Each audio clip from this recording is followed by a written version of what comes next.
Hello friends, welcome आप सभी का। तो लास्ट लेक्चर में अपन ने बात की थी एक तरफ ओमिक डिवाइस, एक तरफ नॉन ओमिक डिवाइस, दोनों का हमने कंपैरिजन किया था और कुछ ग्राफ प्लॉट्स किए थे।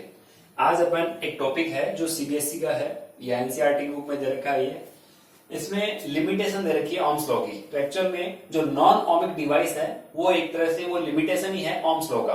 भाई जो ओम्स लॉ को फॉलो नहीं कर रहे, कौन कौन सी कंडीशन में फॉलो नहीं कर पाते कंडक्टर्स, वो जो कंडीशंस है उन कंडीशन को अपन यहाँ लिमिटेशन बोल रहे हैं ओम्स लॉ की, कि ओम्स लॉ वैलिड है फॉर पर्टिकुलर टेम्परेचर के लिए, ठीक है ना। और पर्टिकुलर कंडक्टर की अपन बात करें उन्हीं के लिए ये ओम्स लॉ फॉलो होता है। अब नॉन ओमिक डिवाइस है उनके लिए ओम्स लॉ फॉलो नहीं होता।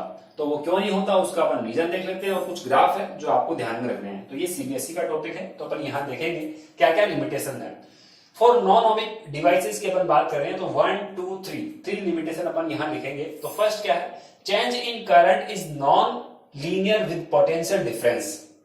ये फर्स्ट पॉइंट अपन को समझ में आना चाहिए कि जो चेंज आ रहा है वी और आई में, ये क्या है, लीनियर नहीं रहता। देखो आप यहां पर अपन कह रहे हैं एक सर्टेन लिमिट तक ये लीनियर है रिलेशन। देखो वी और आई की अगर हम बात करें हैं तो आगे आप देखोगे जैसे जैसे टेम्परेचर, अपन कहते हैं कि करंट अगर इंक्रीज हो जाएगी तो अपन कहते हैं करंट है वो हीटिंग इफेक्ट पैदा करता है। करंट के आगे आप देखोगे दो इफेक्ट होते हैं, एक तो मैग्नेटिक इफेक्ट और एक होता है हीटिंग इफेक्ट। आपने देखा होगा कई बार वायर है वो गर्म होकर जल जाते हैं, ठीक है, तो उसमें करंट का अमाउंट अगर ज्यादा है तो फिर वो हीटिंग इफेक्ट पैदा कर रहा है। तो यहां आप देखोगे जैसे जैसे करंट इंक्रीज हो रहा है या जैसे जैसे पोटेंशियल डिफरेंस इंक्रीज हो रहा है, ये यहां तक तो लीनियर रिलेशन शो करता है, यहां तक तो ओमिक बिहेवियर है इसका, इस कंडीशन तक तो ओमिक बिहेवियर है। जैसे ये इस रीजन को पार करेगा, अब ये देखो कुछ कर्व शेप यहां पे आ गई है। एक्चुअल में आना कैसे चाहिए था वो मैंने यहां डैश डैश से डिनोटेड किया है, लेकिन एक्चुअल में आ कैसा गया, ये कर्व आ गया। इसका रीजन क्या है, अगर ये बहुत ज्यादा हीट हो गया तो हीटिंग होने से अपन बोलते हैं क्या होगा, टेम्परेचर इंक्रीज हो जाएगा कंडक्टर का। और टेम्परेचर इंक्रीज होते ही अपन कहते हैं कि कोलिजन है वो ज्यादा हो गई है, तो अपन कह सकते हैं करंट का अमाउंट है वो कुछ चेंज होने लग जाता है। V और I का जो रेशियो है वो कांस्टेंट नहीं रहता। अपन को पता है V upon I equals to resistance, वो कांस्टेंट नहीं रह रहा वहां पे, ठीक है। यहां तो V और I में कांस्टेंट रेशियो है, इस लेवल तक तो कांस्टेंट है यहाँ पे, ठीक है, यहां तक तो ओमिक बिहेवियर शो कर रहा है। लेकिन यह डिवाइस है वो आगे जाके क्या कर रही है, हाई टेम्परेचर पे क्या होती है, ये अपना लीनियर बिहेवियर छोड़ देती है और ये नॉन लीनियर बिहेवियर शो करने लग जाती है विद द पोटेंशियल डिफरेंस। जैसे जैसे पोटेंशियल डिफरेंस की वैल्यू इंक्रीज करोगे ये फिर ये लीनियर बिहेवियर शो नहीं करेगी। इसका रीजन मैंने आपको बताया दिया, क्योंकि इलेक्ट्रॉन्स है उनका कोलिजन है वो इंक्रीज होगा। कोलिजन इंक्रीज होने से क्या होता है, अपन ये कहेंगे कोलिजन इंक्रीज होने से इनका रेजिस्टेंस है वो चेंज होने लग जाएगा, जिसकी वजह से ये रेशियो है वो कांस्टेंट ही रहता। फिर यहाँ पे अपन resistance equals to V upon I न लिखकर डायनामिक रेजिस्टेंस अपन लिखते हैं। जैसे ये R equals to V upon I लिखते हैं ना, तो ये नहीं लिखेंगे अपन, क्योंकि पोटेंशियल चेंज हो रहा है, I चेंज हो रहा है, ठीक है ना, एक लीनियर बिहेवियर शो नहीं कर रहा। तो फिर वहां डायनेमिक रेजिस्टेंस लिखा जाता है और जिसे अपन लिखते हैं change in potential upon change in current. वो आप आगे स्टडी करोगे सेमीकंडक्टर में कि किस तरीके से अपन यहाँ पे रेजिस्टेंस फाइंड करते हैं। तो जितने भी सेमीकंडक्टर डिवाइस है वहां अपन रेजिस्टेंस नहीं स्टडी करेंगे, वहां अपन डायनेमिक रेजिस्टेंस स्टडी करेंगे, ठीक है, चेंज होने वाला रेजिस्टेंस है, यानी delta V upon delta I। Okay, तो ये फर्स्ट पॉइंट हो गया, जो चेंज इन रेशियो है वो चेंज है, जो V और I का जो रेशियो है वो कांस्टेंट नहीं रहता यहां पे, ठीक है।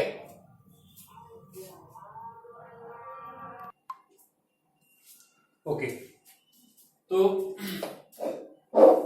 यहां पे अपन ने ये बिहेवियर देखा कि जैसे जैसे करंट का अमाउंट चेंज होता है वैसे वैसे पोटेंशियल जो चेंज हो रहा है वो लीनियर नहीं रह पाता, ठीक है। तो ये फर्स्ट यहाँ पे अपन ड्रॉबैक या फिर अपन फर्स्ट क्या बोल सकते हैं, लिमिटेशन बोल सकते हैं। तो change in current is non linear with potential difference, इसको आप नोट करोगे।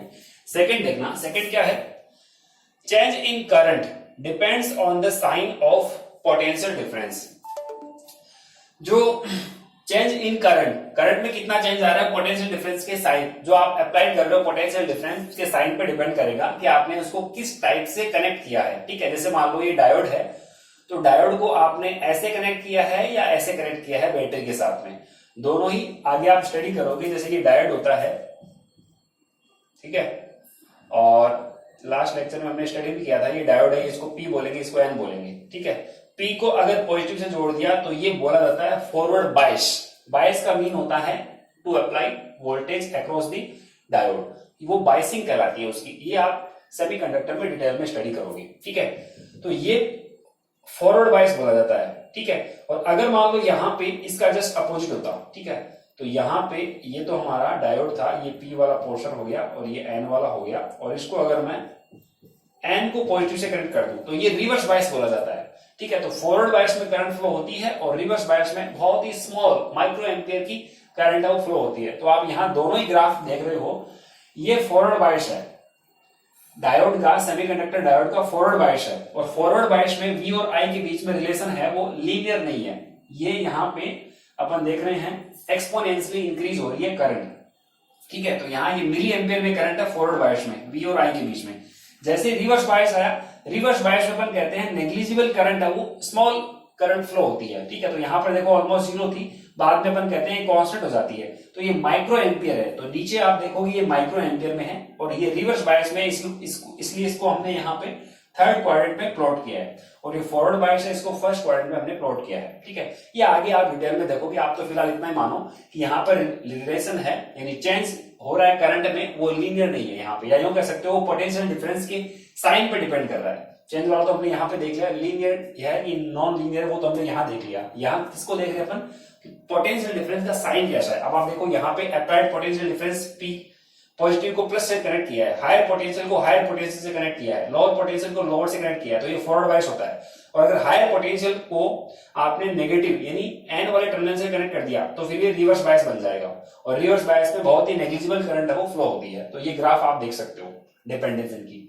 तो थर्ड है the relation between potential difference and current is non unique.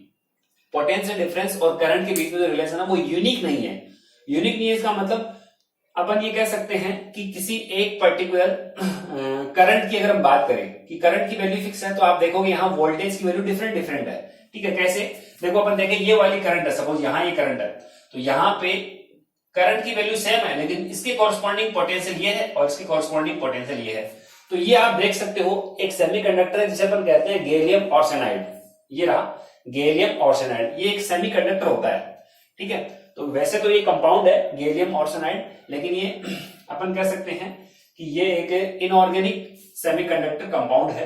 तो इसके लिए अगर हम I और V के बीच में ग्राफ प्लॉट करते हैं तो आप देखो यहां तक स्ट्रेट लाइन है, यानी यहां तक ohms लॉ फॉलो हो रहा है। फिर इसके बाद में आप जैसे ही वोल्टेज की वैल्यू इंक्रीज हुई, अपन ये कहेंगे इनके बीच में रिलेशन लीनियर नहीं रहा, तो ये नॉन लीनियर रीजन बोला जाता है इसको। फिर इसके बाद में आप देखोगे ये यहाँ पे करंट जो है वो अपन कहेंगे डिक्रीज होना स्टार्ट हो जाती है। तो ये वाला जो रीजन है यहाँ नेगेटिव रेजिस्टेंस रीजन अपन बोलते हैं, क्योंकि आपको ये पता है I और V के बीच में अगर अपन प्लॉट करते हैं, I और V के बीच में प्लॉट करते हैं, तो उस ग्राफ का जो स्लोप होता है, ठीक है, अगर मान लो ये ग्राफ है तो इस ग्राफ का अगर स्लोप देखें तो ये 1/r को डिनोटेट करेगा, और अगर V और I के बीच में ग्राफ प्लॉट करते हैं तो ये r को शो करता है। यहाँ I और V के बीच में, तो ये I और V के बीच में ग्राफ है, ये 1/r को शो करता है। तो यहाँ आप देख सकते हो ये स्लोप है वो मोर देन यहाँ पे 90 डिग्री है, तो अपन ये बोलेंगे ये स्लोप थीटा यहाँ 90 से बड़ा होने के कारण आप देखोगे ये स्लोप है वो नेगेटिव। इसका मीन है ये स्लोप नेगेटिव होने का मीन क्या होगा कि रेजिस्टेंस है वो नेगेटिव वैल्यू शो कर रहा है। तो नेगेटिव रेजिस्टेंस रीजन ये है, और ये वाला पॉजिटिव रेजिस्टेंस है, लेकिन अपन यहाँ ये नॉन लीनियर रीजन बोला जाएगा। तो अब आप देख सकते हो ये जो हमने यहाँ लाइन लिखी है इसका अर्थ ये हो गया कि नॉन यूनिक वैल्यू आ रही है। कैसे, करंट की वैल्यू यहाँ मान लो सपोज 10 मिली एम्पियर है, ठीक है, तो ये करंट 10 मिली एम्पियर, यहाँ भी 10 मिली एम्पियर है। तो इसके लिए 10 मिली एम्पियर के लिए देखो वोल्टेज इतनी है, मान लो सपोज 10 वोल्ट है, और यहाँ देखो वोल्टेज कितनी होगी 30 वोल्ट होगी। तो चेंज होगी ना, करंट की वैल्यू सेम है लेकिन वोल्टेज डिफरेंट डिफरेंट आ रही है, ठीक है। तो ये यूनिक वैल्यू न आना, ये थर्ड अपन बोल सकते हैं लिमिटेशन है ohms लॉ का। तो आज अपन ने स्टडी किया है ohms लॉ के 3 लिमिटेशन है जो सीबीएसई के सिलेबस में है, तो आप इसको आराम से नोट कर सकते हो। तो ओके डियर स्टूडेंट्स, आप ये तीनों ग्राफ प्लॉट करोगे और ये तीनों पॉइंट प्लॉट करने, तीनों पॉइंट आपको नोट करने हैं, ठीक है, फर्स्ट, सेकंड और थर्ड। Okay, thank you.